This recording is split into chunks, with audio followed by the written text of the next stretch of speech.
प्रणाम मित्रों। आशा करता हूँ आप सब स्वस्थ होंगे। और अब आइए नए प्रसंग में प्रवेश करते हैं। यह प्रसंग महाभारत के सबसे प्रसिद्ध और शिक्षाप्रद प्रसंगों में से एक है, जो भीम की व्यवहारिक बुद्धि और युधिष्ठिर के सैद्धांतिक धर्म के बीच में एक सूक्ष्म अंतर को दर्शाता है। यह घटना उस समय की है जब पांडव इंद्रप्रस्थ पर शासन कर रहे थे और युधिष्ठिर धर्मराज के रूप में विख्यात थे।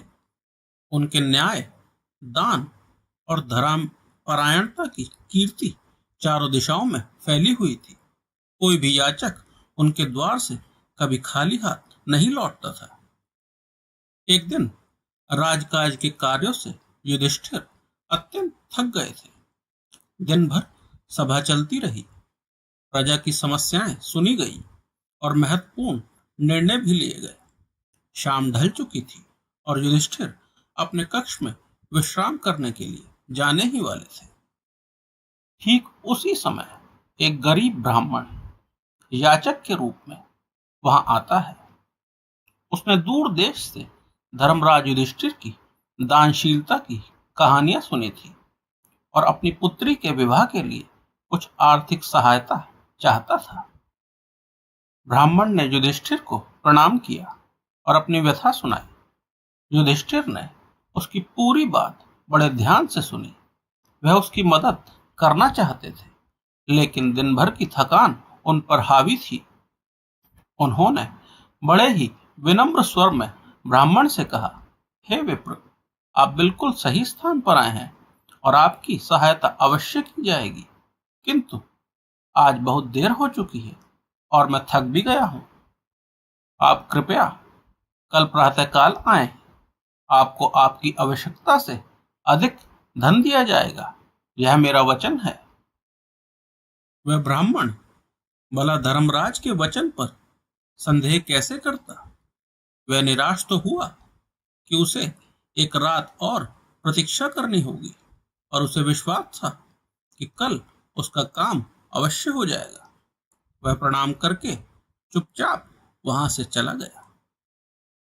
यह पूरा दृश्य कुछ ही दूर पर खड़े भीम देख रहे थे। उन्होंने युधिष्ठिर की बात सुनी और ब्राह्मण को निराश लौटते हुए भी देखा। उनके चेहरे पर एक विचित्र भाव आया।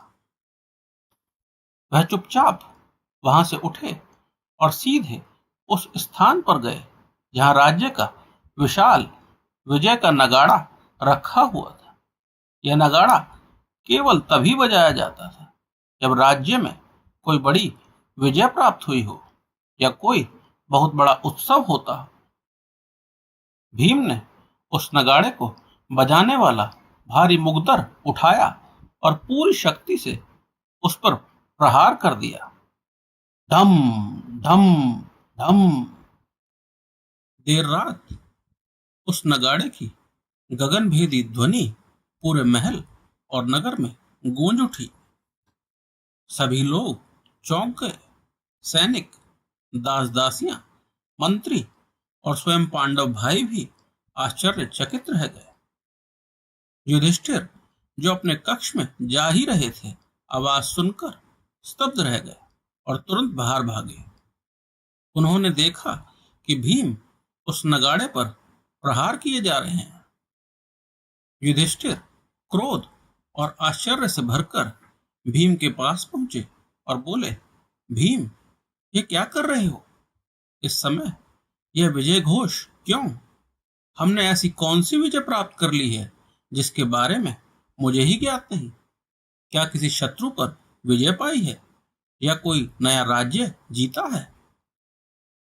भीम ने नगाड़ा बजाना बंद कर दिया, मुगदर नीचे रखा और अपने बड़े भाई को प्रणाम करते हुए शांत भाव से कहा, हाँ भ्राताश्री, आज आपने एक ऐसी अद्भुत और महान विजय प्राप्त की है जो इस संसार में आज तक किसी ने नहीं की। जो देवताओं के लिए भी दुर्लभ है, आज आपने उसे प्राप्त कर लिया। इसलिए मैं यह विजय का नगाड़ा बजा रहा हूं। युधिष्ठिर और भी चकित हो गए। कैसी विजय भीम, स्पष्ट करो। तब भीम ने जो उत्तर दिया वह इतिहास में अमर हो गया। भीम बोले, महाराज, आपने काल पर विजय प्राप्त कर ली है। आपने मृत्यु को जीत लिया है। आपने उस ब्राह्मण को कल आने का वचन दिया है। इसका अर्थ है कि आपको पूरा विश्वास है कि आप स्वयं कल तक जीवित रहेंगे। वह ब्राह्मण भी कल तक जीवित रहेगा। आपके मन में दान देने की यह इच्छा कल भी वैसी ही बनी रहेगी। यह राजपाट और राजकोष कल भी आपके अधीन रहेगा। भ्राताश्री, जब आपने भविष्य, काल और मृत्यु को इस तरह अपनी मुट्ठी में कर लिया है कि आप कल के बारे में इतने निश्चिंत हो गए हैं, तो यह इस संसार की सबसे बड़ी विजय नहीं तो और क्या है। इस विजय का उत्सव मैं मना रहा हूं। भीम के शब्द सुनकर युधिष्ठिर सन्न रह गए। उन्हें एक पल में अपनी भूल का एहसास हो गया। उन्हें समझ आ गया कि कल का वचन देने में कितना बड़ा अहंकार छुपा है। उन्हें अपनी उस थकान पर ग्लानि हुई जिसके कारण उन्होंने एक पुण्य कार्य को टाल दिया था। उनकी आंखों में आंसू आ गए। उन्होंने आगे बढ़कर भीम को गले से लगा लिया और कहा, भीम, तुमने आज मेरी आंखें खोल दी। तुमने मुझे धर्म के उस सूक्ष्म रूप से परिचित कराया है जिसे मैं देख नहीं पा रहा था। युधिष्ठिर ने तुरंत अपने सेवकों को आदेश दिया कि उस ब्राह्मण को खोजकर सम्मान सहित वापस लाया जाए। जब वह ब्राह्मण आया तो युधिष्ठिर ने उससे क्षमा मांगी और न केवल उसकी आवश्यकता की पूर्ति की, बल्कि उसे इतना धन दिया कि उसकी कई पीढ़ियों को किसी के सामने हाथ न फैलाना पड़े। उस दिन भीम ने न केवल नगाड़ा बजाया था, बल्कि अपने धर्मराज भाई के विवेक को भी जगाया था। यह प्रसंग हमें सिखाता है कि शुभ और पुण्य के कार्य को कभी कल पर नहीं टालना चाहिए, क्योंकि कल कभी नहीं आता। मित्रों, ये प्रसंग यहीं पूरा होता है। आशा करता हूं आपको प्रसंग पसंद आया होगा। अगर मुझसे कोई त्रुटियां हुई हो तो कृपया कमेंट में जरूर बताएं, और अगर पसंद आए तो चैनल को लाइक और सब्सक्राइब करें।